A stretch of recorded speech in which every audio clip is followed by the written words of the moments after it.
bahwa harus menunjukkan SK kepada mereka supaya mereka yakin. Artinya bahwa rakyat punya hak untuk menuntut. Tunjukkan tapi pemerintah juga punya hak untuk tidak menunjukkan. Ada akun Om Kuil, ya saya sebutkan ya, ada akun Om Kuil, ada Donwala, ada Doris Pati, ada Olan Pastoresi, ada David Mosar, ada ini semua ini berdebat di Facebook, dan saya jujur saya selalu mengikuti figur-figur politisi yang sudah sering kita tahu, atau kita pengen sesuatu yang berbeda. Saya ingin sesuatu yang berbeda. Sesuatu yang berbeda. Berarti pandangan kakak sesuatu yang berbeda dalam artian seperti apa maksudnya? Saya juga sudah baca kemarin. Saya tidak perlu ada sebutkan. Saya akan sebutkan bahwa kalau Rigadir Joe sudah sebutkan itu.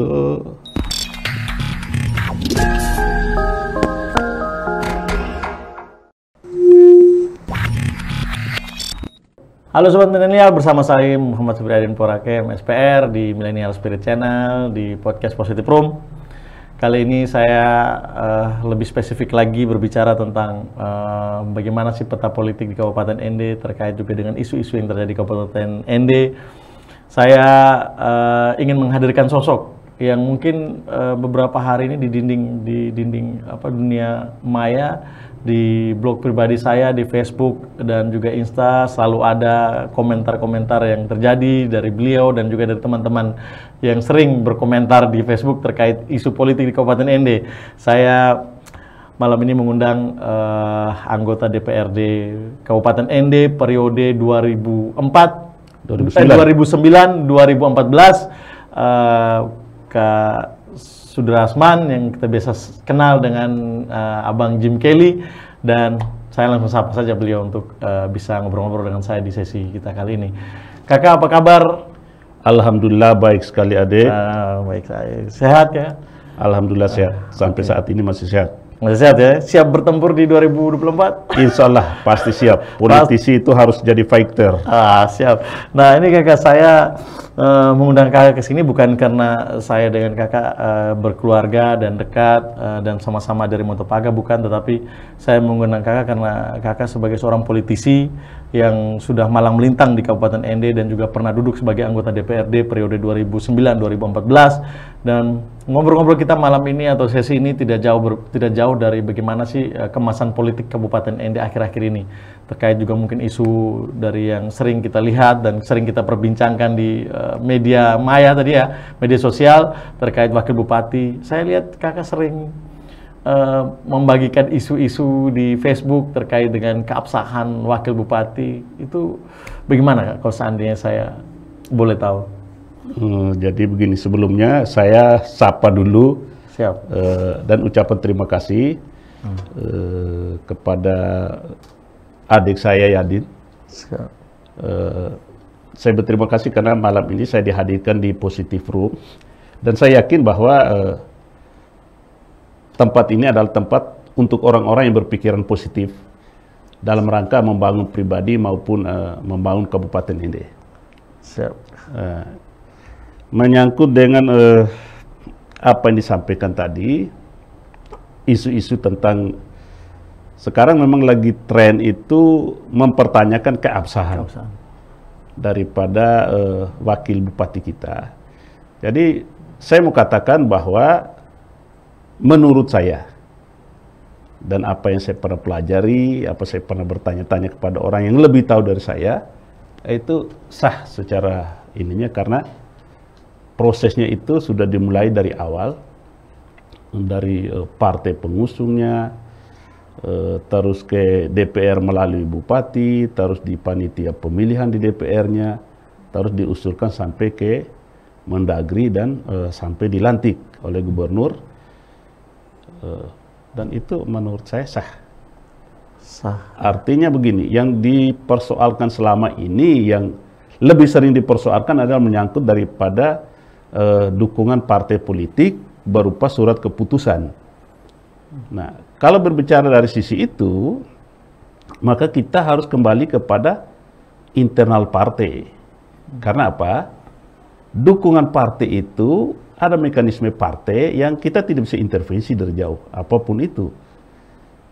Bisa jadi keputusan itu lewat DPP, bisa jadi DPW, bisa jadi di DPC. Nah, itu internal partai. Tapi saya mau katakan di sini bahwa kenapa saya katakan itu sah?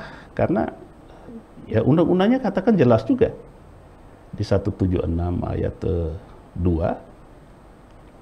partai politik atau gabung partai politik, yang bunyinya kira-kira begitu ya. Partai politik atau gabung partai politik mengusulkan maksimal 2 nama calon ke DPR melalui bupati. Nah, ketika dipertanyakan itu bahwa ada nama calon di situ. Nah, betul bahwa ada aturan di PKPU ini mengatakan bahwa dia menggunakan harus ada dukung DPP, tapi di PKPU dia mengatakan pasangan calon, bukan nama calon. Nah, ini terjadi perbedaan makna hukum, tentunya terjadi perbedaan perlakuan hukum antara pasangan calon dengan calon. Nah, undang-undang itu mengatakan bahwa mengusulkan maksimal 2 nama calon, bukan pasangan calon. Kan pasangan calon itu bupati, wakil bupati dalam konteks ini ya. Nah, kalau pasangan calon maksimal 2 nama calon, maka adalah pribadi orangnya. Maka menurut saya dengan sendirinya bahwa syarat itu sepertinya bukan suatu syarat yang sangat wajib atau sangat krusial, bahwa harus ada itu baru bisa berjalan. Tidak ada itu maka itu dianggap tidak bisa berjalan. Nah, terus yang berikutnya prosesnya itu ketika kita menggunakan pasangan calon, itu prosesnya itu melalui KPU, sehingga turunlah itu dengan PKPU. Tapi nama calon, 2 nama calon, bukan pasangan calon, 2 nama calon, prosesnya lewat DPR, tentunya dia menggunakan tatip DPR. Nah, inilah saya katakan tadi perlakuan hukum berbeda terhadap persoalan ini, karena ini yang terjadi di kita adalah pergantian antar waktu, bukan start dari awal, pergantian antar waktu.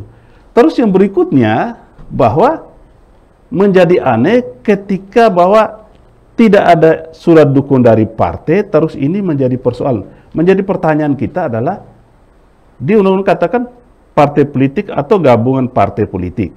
Nah, karena di ND kemarin itu menggunakan gabung partai politik, pertanyaanlah, mengapa hanya 7 partai yang diberikan kuasa oleh undang-undang untuk mengusulkan 2 nama calon?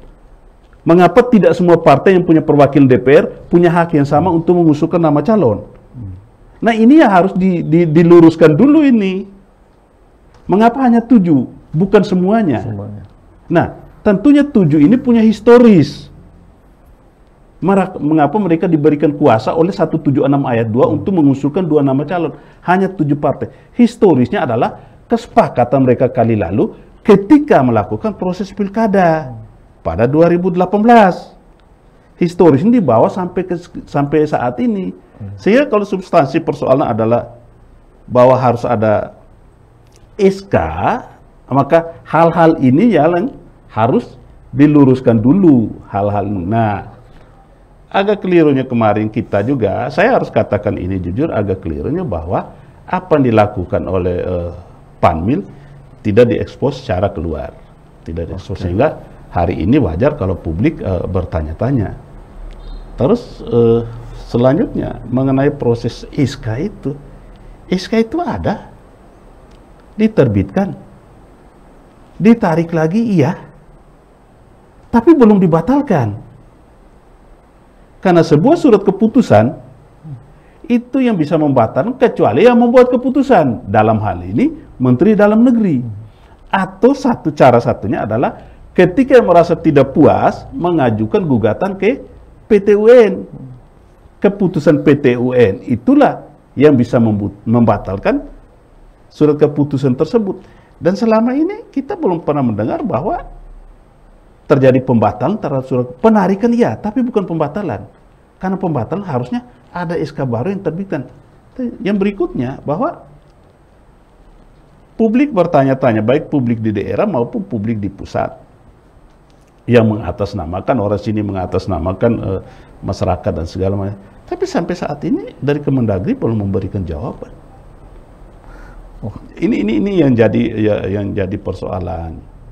Terus yang berikutnya, beberapa hari lagi kita ada saudara-saudara kita yang melakukan aksi demo, baik itu di Jakarta maupun di ND. Substansi demo sama mempertanyakan SK. Malah di ND sini agak ekstrim lagi, bahwa harus menunjukkan SK kepada mereka supaya mereka yakin. Artinya bahwa rakyat punya hak untuk menuntut. Tunjukkan tapi pemerintah juga punya hak untuk tidak menunjukkan. Kita masih tergantung kepada ini loh. Silakan kamu tuntut, tapi hak kamu untuk menuntut. Tapi bahwa di satu sisi pemerintah juga punya hak. Dia memberikan penjelasan atau tidak, dia juga punya hak. Ini juga yang harus dipahami sebenarnya. Jadi kira-kira begitulah menurut saya. Oke, ini penjelasan yang detail ya, selaku kalau saya boleh bilang praktisi politisi yang ada di Kabupaten Ende, itu saya ya, karena sudah lama berkecimpung di politik di Kabupaten Ende.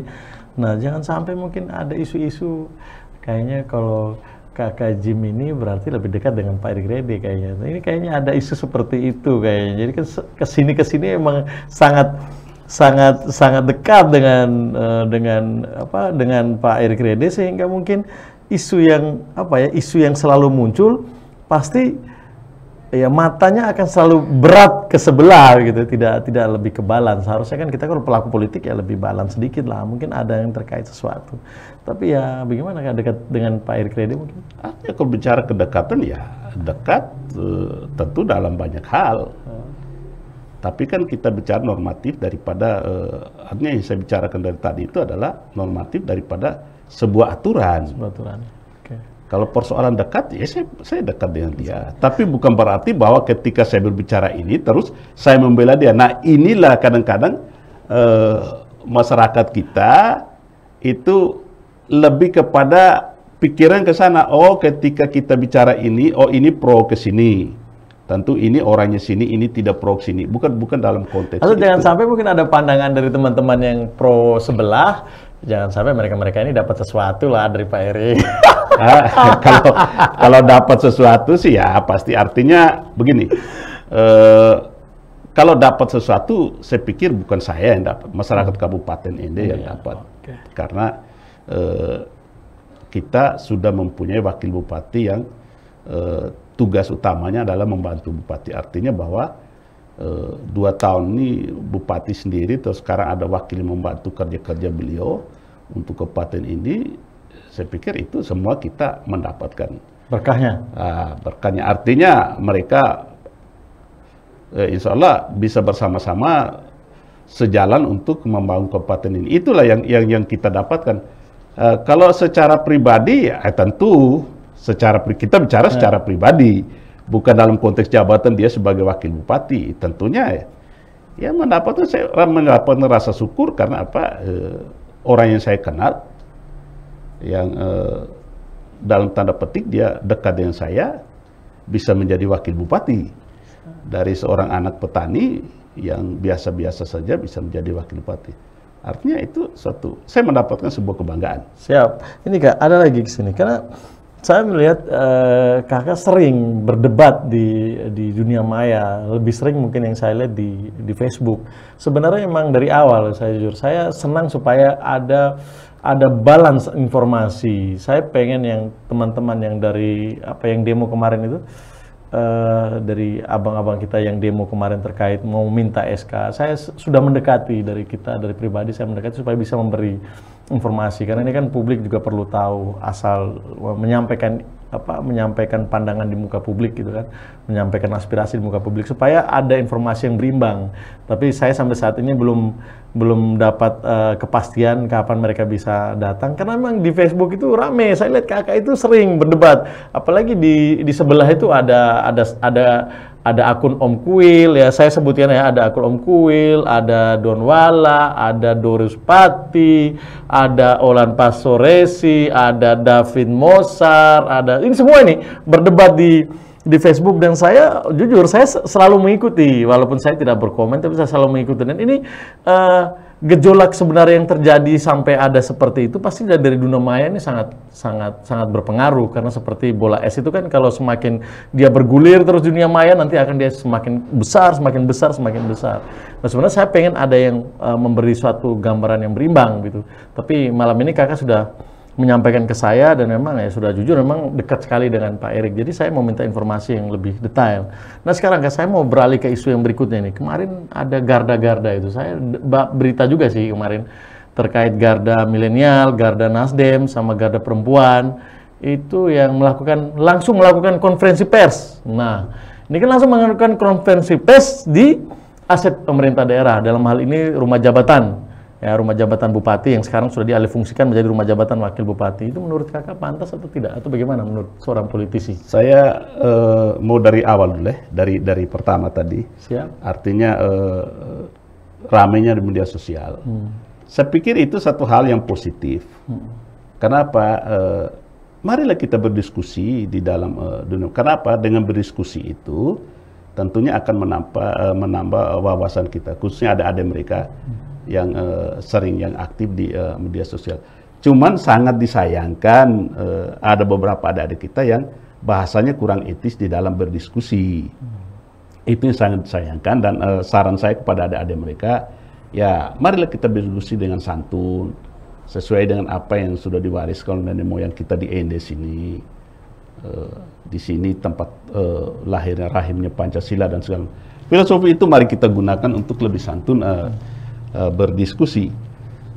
Terus yang berikutnya tentang bagaimana menyatukan ini, saya mau katakan satu hal bahwa perdebatan ini muncul karena ada area politik di sana. Nah, ketika bicara dalam area politik, kita di sini ada pembina politik, yaitu pemerintah. Artinya harusnya ketika ini supaya seperti adik-adik katakan bahwa bola es ini berguling tidak besar dalam harusnya pembina politik di kabupaten ini bisa proaktif untuk mengundanglah yang berbeda pendapat, baik itu secara langsung ataupun di media sosial, untuk mari kita diskusi, kita menyatukan pikiran. Itu malah lebih bagus daripada peran di media sosial. Kenapa? Media sosial itu dibaca oleh semua orang, seluruh dunia bisa membaca. Saya tidak artinya tidak mengharapkan bahwa dari diskusi dari perdebatan kita itu malah berdampak buruk terhadap Kabupaten Ende ini. Bisa jadi. Kenapa orang Jakarta baca, orang Kupang baca, orang di Amerika sana baca dan segala macam, mereka bisa baca media sosial ini. Jangan sampai terjadi dampak buruk terhadap kita. Ini yang sehingga pembina politik ini harus juga proaktif untuk sudahlah, mari duduk kita bicara supaya ada solusi. Terus yang berikutnya mengenai garda milenial, garda Nasdem segala macam, wajar-wajar saja mereka membuat semacam sebuah organisasi, artinya mungkin underbow daripada sebuah partai politik. Hanya dengan fenomena akhir ini, setelah ada demo penolakan terhadap wakil bupati, terus memberikan konferensi pers. Tempatnya saya juga tidak sependapat tempatnya, karena itu salah tempat. Kedepannya, karena ini di luar pemerintahan, janganlah menggunakan fasilitas pemerintah, karena sangat tidak bagus.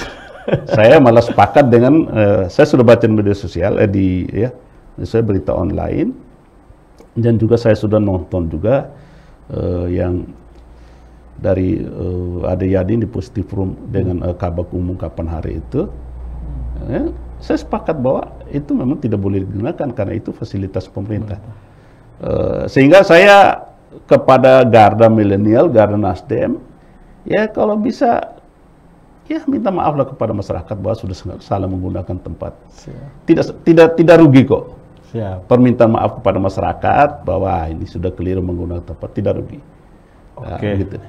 Oke Kak, terima kasih. Ini ada penjelasan juga ya, ada detail juga terkait yang saya sudah tanyakan. Terus ini Kak, mungkin terkait garda-garda, ya mungkin teman-teman mungkin harus melakukan defense terhadap ya apa ya orang yang mereka jaga ya dalam hal ini Pak Wakil Bupati, makanya mungkin juga sih kita berpikir mungkin mereka harus segera melakukan konferensi pers, akhirnya mereka bingung mencari tempat langsung melakukan eksekusi di situ. Tapi ya saya sepakat juga dengan kakak, memang ya paling tidak harus melakukan klarifikasi untuk permintaan maaf menggunakan fasilitas pemerintah, memang itu agak ya di luar itu sih sebenarnya. Terus ini Kak, ini ada isu yang terakhir nih, supaya kita langsung aja sih 2024 nih Kak, ini kan isu menarik nih kayaknya. Saya baru dengar kemarin tanggal 1 kemarin tanggal 1 ya kayak kemarin. Kemarin tanggal 1 ada seperti deklarasi atau seperti gerakan di media sosial yang besar bahwa ada salah satu tokoh di Kabupaten Ende yang akan maju jadi Bupati Ende di 2024, dan mungkin kakak lebih tahu kayaknya. Ini coba saya minta nggak jelaskan atau mungkin beri saya informasi lah di Millennial Spirit nih, supaya ya teman-teman sobat milenial juga bisa tahu ini bagaimana ini perkembangan kandidat-kandidat yang akan bertarung di 2024, khususnya yang bupati dan wakil bupati. Saya pikir begini, ketika semakin banyak orang yang berminat maju, justru semakin bagus. Berarti semakin banyak orang yang peduli untuk kemajuan Ende. Artinya ketika seorang dia ingin menjadi pemimpin, tentunya dia ingin berbuat sesuatu untuk Kabupaten Ende ini. Sehingga ketika hari ini banyak generasi muda yang punya niat dan mungkin sudah deklarasi atau apalah namanya untuk maju, itu menurut saya satu hal yang sangat-sangat positif.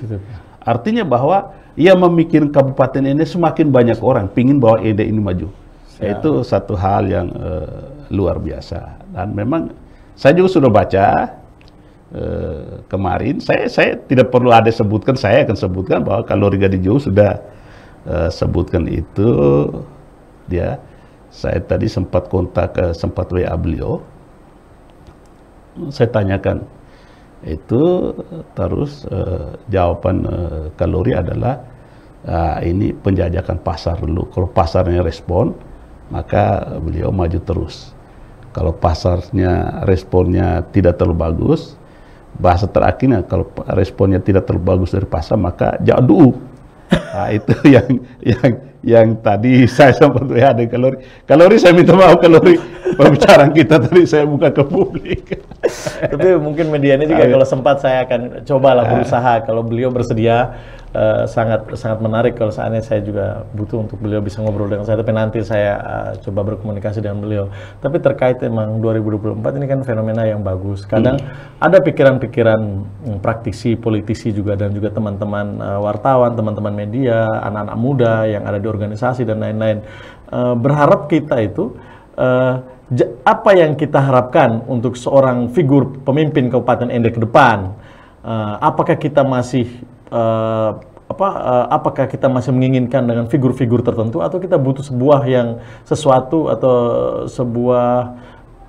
sebuah gaya berbeda atau sesuatu yang berbeda dalam membangun Kabupaten Ende, terusnya tokoh-tokoh yang berbeda, ataukah kita terjebak dalam figur-figur tertentu begitu. Ini mungkin isu-isu mungkin yang sering mereka coba sampaikan ke kita. Menurut pandangan kakak? Saya pikir lebih bagus kalau memang ada sebuah perubahan di dalam bagaimana memajukan daerah ini. Sebab selama ini kita sepertinya monoton, ya standar-standar saja. Nah, jadi ini saya langsung tanya kakak pilih ya salah satu. Terjebak kita bukan di figur-figur yang sama, atau figur-figur politisi yang sudah sering kita tahu, atau kita pengen sesuatu yang berbeda? Saya ingin sesuatu yang berbeda. Sesuatu yang berbeda. Berarti pandangan kakak sesuatu yang berbeda dalam artian seperti apa maksudnya? Artinya dalam artian bahwa visinya harus lebih jauh ke depan. Misinya harus lebih tajam. Jangan terlalu monoton lah. Betul bahwa secara regulasi bahwa apa yang dicanangkan oleh calon itu di dalam menuang visi misi itu dia harus linear dengan program pemerintah pusat. Iya.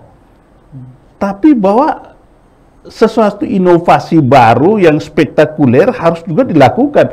Nah, yang bisa melakukan ini kecuali yang otak-otaknya agak milenial. Iya. Akhirnya kita kita lihat Ende ini maju, ya, emang maju. Tapi dari sisi mananya dulu. Sehingga butuh gebrakan. seperti Ridwan Kamil, ya masih milenial, begitu Jawa Barat khususnya, saya lihat khususnya di Bandung, wah begitu luar biasa. Artinya gebrakan-gebrakan itu harus yang spektakuler lah. Siap.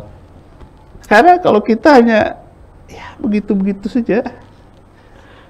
Jadi saya artinya begini, saya menginginkan bahwa ya ada sesuatu yang baru di ENDE sini. Siap. Jangan terlalu bahwa kita selalu terpaku, oh ini. Kadang-kadang kan bicaranya begini, oh yang tahu urus birokrasi hanya birokrat atau mantan birokrat. Saya pikir tidak juga. Karena apa? Bupati, wakil bupati itu maka jabatan politik. Di bawah itu ada sekda. Nah, kalau ini dari luar, katakan bukan dari birokrat, ya tinggal sekdanya mengatur ke bawah untuk mengatur birokrasi. Perdaya ke sekdanya secara maksimal. Ini teknis sudah kita bicarakan, kan gitu. Bahwa tidak selamanya bahwa ya orang birokrasi tidak selamanya seperti itu. Dan memang hari ini itu yang kita butuhkan adalah yang pikiran-pikiran lebih segar. Saya ini loh, saya teringat ketika Barack Obama menjadi presiden, ketika dia menjadi calon presiden, bahasa tubuhnya dia itu mencerminkan jiwa muda. Karena Barack Obama ketika tampil di depan umum tidak pernah berjalan, dia selalu berlari-lari kecil. Itu menandakan energiknya dia, bagaimana energiknya dia membangun Amerika, kan gitu. Itu bahasa tubuhnya mencerminkan itu. Kenapa kita tidak bisa lakukan hal yang sama? Walaupun dalam skupnya lebih kecil. Oke. Ini sobat milenial semua ini sudah dengar ya. Saya jujur isu yang saya sampaikan tadi saya tidak baca di mana-mana, tapi itu hasil diskusi saya, hasil sharing saya bahwa teman-teman yang muda itu memang teman-teman yang milenial memang lebih menginginkan tidak terjebak dengan tokoh atau figur begitu. Kita coba out of the box, berpikir bahwa bagaimana Ende juga bisa maju seperti tadi contoh kakak sudah sampaikan bagaimana gubernur Jawa Barat, bagaimana wali kota Solo dan segala macam yang anak-anak muda yang punya potensi besar untuk mengembangkan kabupaten jadi atau daerah pimpinan suatu wilayah atau daerah.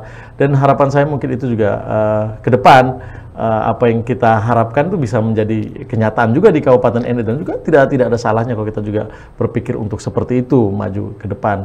Tapi kemudian kalau memang tokoh-tokoh ini masih kita bisa andalkan, kalau memang memberi warna yang terbaik untuk Kabupaten Ende dan bisa membuat Kabupaten Ende lebih leading lagi kan, ya membuat Ende ini semakin ya seperti yang tadi kakak sampaikan di awal, ini jiwanya Pancasila, rohnya Pancasila ada di sini. Jadi bagaimana kita harus menjadi leading daripada semua kabupaten-kabupaten yang ada di Nusa Tenggara Timur tentunya. Tapi kak, harapan saya 2024 kita ya kembali ke semua ya, kita tetap bagaimana kita tetap berjuang, bagaimana kita tetap bersama-sama dalam dunia politik, tidak boleh ada kata menyerah. Bagaimana kita bisa berbuat untuk yang lebih baik. Tapi sebelumnya kan saya minta kakak ada poin-poin atau apa saja yang mau disampaikan untuk anak-anak sobat milenial, teman-teman saya atau keluarga besar Millennial Spirit Channel dan juga pemirsa semua.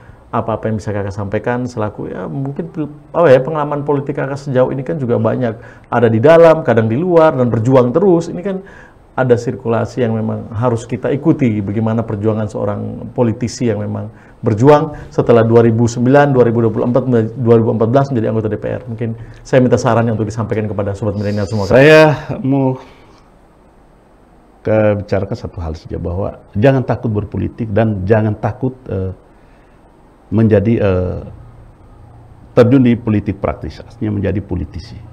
Tidak boleh takut, karena memang kita harus ada di sisi itu.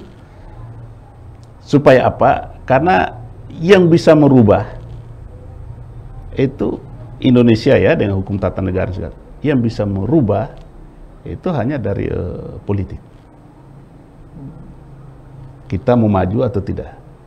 Saran saya kepada generasi muda, sekali lagi, jangan takut berpolitik, jangan takut terjun di dunia politik. Karena dari situlah kita berawal. Terus yang kedua, carilah politisi yang santun. Artinya bahwa marilah kita bisa membedakan di mana tempat kita dan kapasitas kita. Jangan sampai, karena kebanyakan, ya saya harus katakan jujur kepada masyarakat ini, kebanyakan dari kita dan kebanyakan ini adalah semua persoalan digeneralkan menjadi satu. Politik itu adalah pesta 5 tahunan. Jangan sampai dengan hanya ini pengalaman saya bagi kepada adik-adik mereka. Jangan karena ada politik situ, ada rivalitas segala macam terus memutuskan silaturahmi kita. Itu yang tidak boleh. Itu yang saya katakan, mari berpolitik dengan santun. Ketika kita berival di dalam konteks politik. Tapi setelah itu kita tetap bersaudara, kita tetap bersahabat, silaturahmi harus tetap dibangun seperti apa adanya. Itulah intinya daripada Pancasila. Siap. Ya? Siap.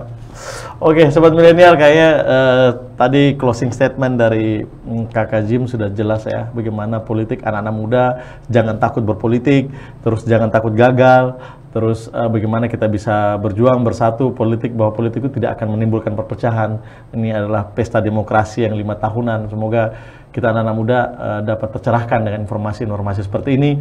Dan saya selalu ingat pesan dari kakak saya, Kak Jim, sebelum saya ikut terjun di dunia politik, dan ini pesan sangat penting. Saya pernah ingat pesan ini, Kak Jim pernah bicara dengan saya waktu itu, bahwa ketika kamu terjun ke politik sama saja kamu bermain air. Ketika kamu basah, kamu akan harus basah terus. Tidak bisa lagi kamu akan tarik mundur ke kering lagi, tapi tetap basah. Saya ingat persis itu. Itu waktu saya masih SMA dulu, waktu saya ngobrol dengan kakak, waktu sudah jadi anggota DPR posisinya waktu itu. Tapi itu menjadi kenang-kenangan. Semoga saja apa yang menjadi harapan kita, tetap kita berjuang. Anak-anak muda harus bisa memberi warna bagaimana kabupaten ini bisa lebih maju ke depan, baik dari segi politik dan juga kegiatan-kegiatan ekonomi kreatif lainnya yang membangun, bisa membuat ND lebih bagus dan lebih maju untuk ke depannya. Kebahagiaan tidak diciptakan dari sesuatu yang mudah, kemana ate, tahun OT. Salam spirit, Kak.